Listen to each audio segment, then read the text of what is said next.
A new era of Spider-Man begins.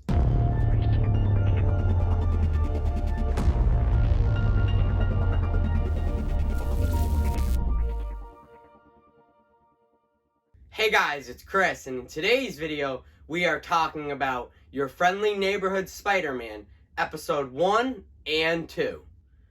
Let's get into it! In Episode 1, during Peter's high school orientation, we are shown the origin story of Spider-Man in this universe. Peter arrives at Midtown High when suddenly a portal opens up. An alien symbiote falls out of the portal and begins to cause chaos. Doctor Strange battles the alien symbiote. This action sequence features numerous mystic spells and his Cloak of Leviathan. The alien symbiote attacks Nico Minoru. Peter confronts the alien symbiote, and this gives Doctor Strange enough time to restrain the alien symbiote and retreat. Nico Minoru appreciates his heroic act and introduces herself to Peter. Merging from the same interdimensional portal as Doctor Strange and the symbiote, this arachnid falls onto Peter and bites him and gives him superhuman abilities. Peter passes out and the arachnid crawls away alive. Peter was bitten by this arachnid because of Strange. He had a role in the creation of Spider-Man in this universe. This single action has changed Peter's life forever. A few months later, Peter has already made his homemade suit. He is still trying to figure out his powers, all while trying to maintain 2 lives. Spider-Man saves Harry from being mugged and hit by an armored truck. Harry almost got Final Destinationed. Spider-Man fights the muggers and he webs all 3 of them to a light pole. Episode 1 introduces a few supporting characters: Aunt May, Nico, Pearl, Lonnie, and Harry. All these characters stem from the comic books. My personal favorite is Nico. Without even having powers yet, she feels like Peter's sidekick.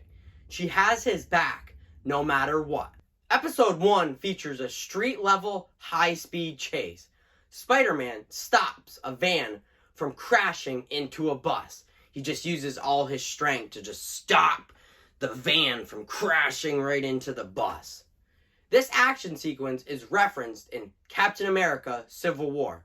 In Captain America Civil War, when Tony is recruiting, essentially, heroes for his team, Team Iron Man versus Team Cap, he recruits Spider-Man. And when they're talking in Peter's bedroom, he essentially pulls up his phone, and it's like a hologram of Spider-Man stopping a van crashing into a bus. Marvel/Sony, or particularly Marvel, they really wanted Your Friendly Neighborhood Spider-Man to be an origin story to Tom Holland's Spider-Man so bad. But Sony was just like, nah, it's kind of just going to be its own thing. Next, Episode 2. Peter returns home and meets Norman Osborn. Norman offers Peter an exclusive internship at Oscorp. Peter accepts the job. Essentially, the same thing that happened in the Captain America Civil War. When Peter returns home, Aunt May said, look who's here, and it's Tony Stark. But in this universe, it's Norman Osborn. Later in the episode, Peter arrives at Oscorp late. Peter is told to report to the lab on floor 17. At the lab, Peter meets his fellow interns. Dr. Whitman wants to test them in a real laboratory environment. He assigns different interns to different divisions at Oscorp. Peter is finally up, and he meets Dr. Carla Connors. Dr. Connors! Interesting fact, Dr. Whitman in the comic books, he's actually an evil villain that eventually will become the Wizard. Dr. Connors works in the Energy Research Division. Peter's intern project is to create a self-sustaining battery with Dr. Connors. Peter takes a break and hears on the news about a burning building. Peter suits up in a stairwell and swings to the fire. Butane continues to incinerate the building before being confronted by Spider-Man. Spider-Man dodges blasts of fire, and after a brief fight, Spider-Man kicks Butane through a window into a pet store. Kicks him right through it. If you couldn't tell in episode 2, Butane, he's very dim-witted. He's not a very smart supervillain, But, I mean, he's not that bad of a supervillain, because at least he's burning down a building where there's nobody in it. He made sure everybody was evacuated before he wanted to incinerate the building. In the pet store, Butane continues to blast fire destructively. Spider-Man is saving various animals from the fire and each other. Spider-Man webs and swings a bag of dog food at Butane. This causes Butane to stumble into a fish tank. Spider-Man webs and pulls down the fish tank onto him.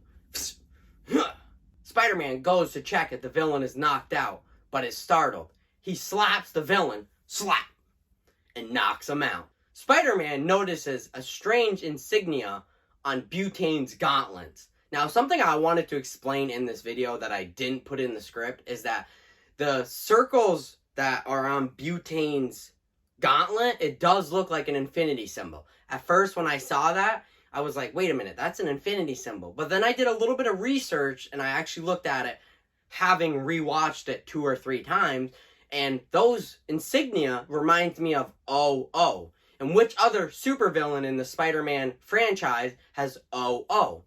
Otto Octavius. So I believe Butane got these gauntlets from Dr. Octopus or Doc Ock, or Otto Octavius. So I believe that Dr. Octopus is already established in this universe. Spider-Man heads back to Oscorp. Once at Oscorp, he is told Norman Osborn wants to talk to him. Peter reports to his office, and Norman Osborn knows Peter Parker is Spider-Man. You're Spider-Man? This is the beginning of Norman and Peter's mentorship. I just didn't think that was a smart idea, Peter, to suit up as Spider-Man in a stairwell at Oscorp. Did you not realize there was cameras in this billion-dollar massive Oscorp tower? Like, come on, man. Peter, that wasn't a smart move.